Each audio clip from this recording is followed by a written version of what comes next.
Thank you, bye-bye. Yeah.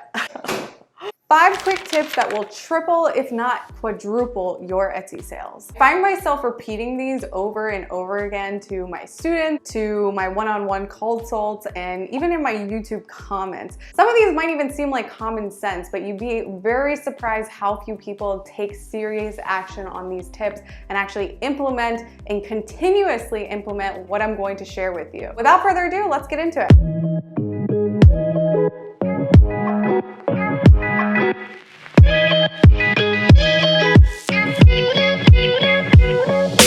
Welcome back, guys. My name is Hannah Gardner. If you're new to the channel, I talk about mostly building brands on Etsy and Shopify, but a lot of other entrepreneurship stuff as well. I personally believe that building more growth mindset people and individuals on this planet makes the world a better place. I've sold over $2 million on Etsy.com, and I've been documenting that journey along the way here on YouTube, on TikTok, and I also have a masterclass where I share the inside of my 7-figure case study store that I've built. So if that is what you're interested in, make sure you go ahead and subscribe to the channel. Actually, now that I'm sitting here thinking about it, it's more like 6 tips. We'll just dive into each one and even go a little bit deeper so you understand the psychology of why these tips are so important. First tip is testing new product images. So sometimes we just put up one listing of our product when in reality, we can be testing out and duplicating that product multiple times with a different product photography image. And what you're looking for when you are running these listings against each other, essentially, because you're going to spend some paid traffic on them, you're looking for the listing that gets a higher CTR, which means a higher click-through rate. And when you see that inside your ads account, that's an indicator that for whatever reason, that image is a winning image. And we know it's a winning image because if you're running 2 identical listings, meaning it's the same product in the listing, the same description, the same keywords and everything, the only variable is the image, that means that there's something about that image that's winning, that people are clicking on, increasing that CTR. I recommend to people that every time you launched a new SKU or a new product, that you test that image out a minimum of 2 times every time you launch a new product. So testing it 2 images as the main image and then running some ads behind it and seeing which one converts better. That brings me to number 2, which is testing different keywords. So really the only variables that you can test inside of an Etsy listing when you're making your listings, there's really 3 variables. There's price point, there's your product image, your main product image, and then also your keywords.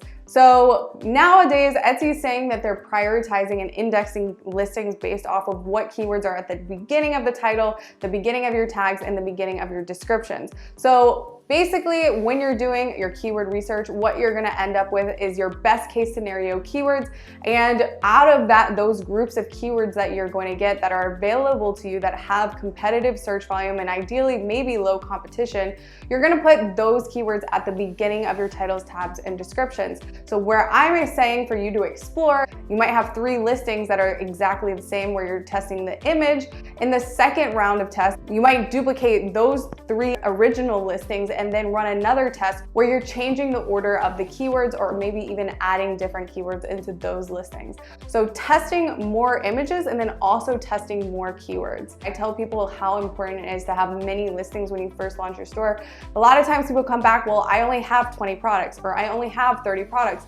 Yeah, but you can test those products in many, many ways. The next tip, number 3, which I swear by this for all of my brands, is bundling items. Do not overlook bundling items. What bundling items is in your main image product photography, you are actually showing more than one item. When they actually go and click on that item, you will see that there's a drop-down menu here, but in the drop-down menu and on Etsy, Etsy is going to auto-populate the cheapest price. And this is especially important because when you start showing up in the Etsy search pages, people are gonna see, oh wow, there's multiple items in this listing, and then they're gonna see that bottom tier price. Now, this isn't to be deceiving by any means, but the hardest part about all of this is earning that click in comparison to your competition when you show up in the Etsy search pages. Getting that click alone organically or with paid ads is going to show Etsy that people are favoring your listing over your competitions. So regardless if they don't purchase or not, it's going to help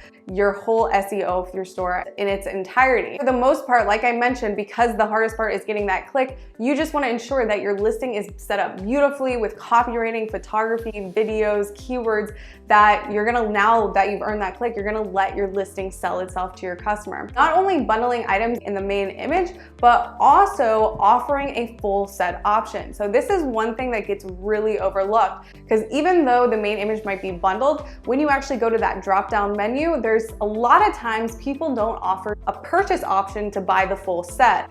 And the reason why most people don't do that is because they have no way to track their inventory. What I personally use to bundle my items is a software called Tracker. You can check them out. They not only offer bundling items where they'll track your listing when it exists in a bundle, but it will also track your inventory if that SKU or that listing is duplicated multiple times in your Etsy account. Tracker solves all my problems. It also integrates with Shopify. Everything that I need when it comes to inventory, Tracker solved, because imagine I grew my store to over 600 SKUs and we had no way to track inventory. It was an absolute nightmare. As I mentioned before, Tracker is going to solve bundling items for you. It's going to solve having multiple SKUs in your Etsy store. If this necklace exists in 7 other listings, I can then track that singular SKU of that necklace and all the listings with Tracker. My fourth tip is doing intense competitor analysis and keyword research. That means using tools like Everbee and analyzing your competitors and analyzing new product opportunities based off what data is telling you. It's going to show you really important key metrics. For instance, inside of Everbee, if I pull this Everbee Chrome extension out here on a keyword like birdhouse, what it's going to show me is all the listings here that use the keyword birdhouse in their listing. Key metrics that are really important to look at here is we want to analyze the listings that maybe they're getting the most reviews but in a really short amount of time, or maybe they're getting a lot of favorites but the listing is really young. And what that's going to tell me is that something is going on with that listing. What it's also going to do when I sort it by estimated sales volume, while these numbers are heavily estimated, what it is going to tell me is who is at the top, because that is the person that I want to beat. And when I'm doing this type of competitor research, I want to see what the opportunities are, right? So there's a lot of KPIs about a listing that can tell me if this product is something that people are searching for, and 2, what competitive advantages I'm going to need to take in order to beat my competition or come into the marketplace with a strong product. It's really, really important to be doing this type of competitor analysis, because you don't want to just be blindly launching products that may or may not sell. You want to make educated guesses on your designs and your products based around keywords with search volume, which Everbee also does. When I type in birdhouse here, Everbee is going to show me how much Etsy search volume there is every month, as well as, like I mentioned before, all the competitor analysis that comes with that. Who's at the top for this keyword and what value propositions they have inside their listings. So we know this is a good listing because it might have a bestseller badge, an Etsy pick badge. It might have a lot of reviews, but it's been only up for a certain short amount of time. The price point they offer, the marketing that they do, is their marketing something that I can beat? Because maybe if their marketing isn't that good, then that's even a better advantage for me to go into that product. Etsy is a very horizontal scaling business. It's not like Shopify. You only want to go into opportunities and niches where there, 1, is opportunity, and 2, people are actually searching for those products that you want to sell. Now, it's not to say that you can't go into lower search volume niches. It's just you can't expect to make the income that you want when, you know, maybe the highest keyword that you have is only 500 searches a month. This leads me to my next tip, and this comes from my comment section. This comes directly from coaching students, where I find that there's a lot of hesitation or even fear around spending money on Etsy traffic, on Etsy PPC, Etsy pay per click. So that means actually going inside your Etsy ads accounts and putting a budget on your listing. There's a couple of things that I want to explain, and obviously this is my opinion about Etsy ads and the psychology of why it's so important to run Etsy ads. But let me just break it down. Etsy is a third-party selling platform. They are a business, just like Amazon, just like Facebook, just like Instagram, that also have their own marketplaces now. I can only imagine that platforms like that are always going to favor sellers and merchants that are willing to show the platform that they're willing to spend the most and outbid their competition on keywords or just on market share for their products, right? And so what does that mean for you? If you're somebody that doesn't run Etsy ads or isn't maxing out your Etsy ad spend, even though right now you may be making decent sales, or maybe you just had your budget at $200 a day and you are pretty happy with the sales coming in and you just haven't upped it, the thing that I fear with that psychology of just leaving it out and not maxing out is that eventually, as competitors arise, as you have more competition in your specific niche for products that you're selling, I can only imagine Etsy as a business is going to always end up favoring stores and merchants that are willing to outspend their competition. What does that mean? That means getting to the max budget allowance on your Etsy ad spend that Etsy allows you to.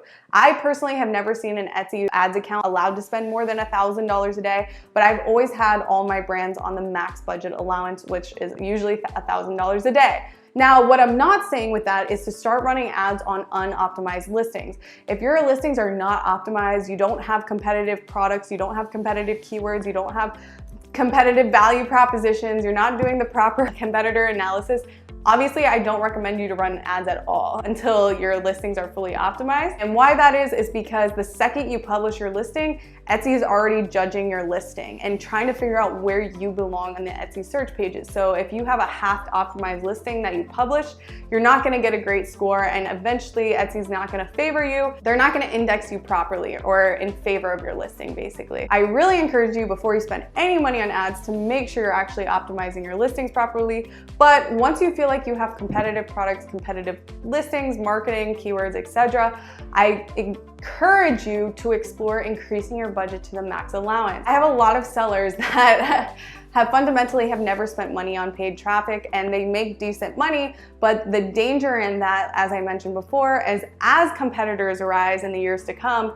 you're not gonna have all that extra data accumulated on your account. You're not gonna have that proof to Etsy that you're willing to spend money on ads. And so trust me, there will come a day where there is going to be people that are gonna be willing to outspend you. Obviously, if it doesn't work out, or at the end of the month you're clearing a profit, there is something wrong with either your products, there's something wrong with your marketing, you might not be competitive enough compared to your competition, which all of these things should be done before you start running ads and investigated before. And that leads me to my last tip. I don't even know, I feel like I went over 6, but once you start running ads on Etsy and keep increasing your budget, trying to get to the max budget allowance, next tip is to then go into your Etsy ads search terms. And inside your Etsy ads search terms, you have the ability now to turn off keywords that aren't converting for you. Etsy ads reporting is really cryptic, and they're really confusing about letting you know what words are working for you and what aren't. But sometimes what you'll find in there is some like anomaly words that, for whatever reason, even if it's not in your listing, it's telling you that you're getting ranked or you're getting clicks for certain keywords. And this is where you have to use data, but then also just use your own common sense of looking at these words and saying, does this actually make sense for my product? Is it actually a keyword product fit? Because what you'll find inside some of these search terms is that you're wasting your clicks on keywords that have nothing to do with your product. So what I encourage you to do is go in there and turn off your keywords that absolutely make no sense for your product listing. That leads me to my next tip, which is turn off dead listings in your PPC. Just like you can turn off search terms in here, you can also go into your Etsy PPC account and just turn off listings that are just wasting your budget and not making you any money. Now, another tip with this, the only time I turn off listings is if it's clearly just spending a bunch of money and I have 0 ROAS, which means return on ad spend in this column. So if I have completely 0 ROAS and I've spent about $50 or $60 and the listing also isn't getting organic sales and the listing also doesn't have any add to carts, I go ahead and then just completely deem that as a dead listing. In which case, I would then go duplicate that listing and maybe try fresh new photography and maybe do a second round of keyword research and see if maybe there's some new keywords that I can try out and try to test that product again, just so I don't waste the inventory. Oh, and my last tip, which is something that you should constantly always be doing, and again, this is stuff that other sellers can get lazy on and overlook, and that's an opportunity for you to come in there and beat your competition, which is constantly testing new products. A lot of times stores get lazy with coming out with new designs, and they will just sit on old designs and let it run. The danger in this is, one, you get really comfortable just floating on the ship that just seems like it's never gonna sink.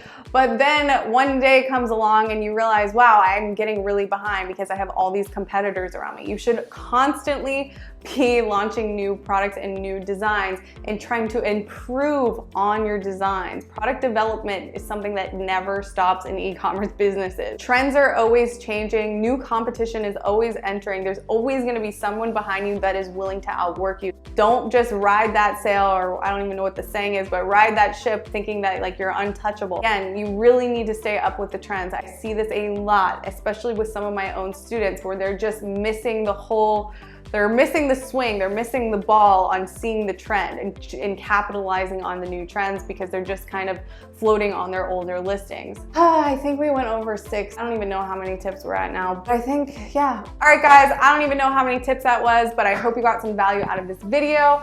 If you have any comments, questions, or concerns, or maybe even some of your own tips, make sure you comment in the comment section below, and I'll see you guys in the next video. Bye, guys.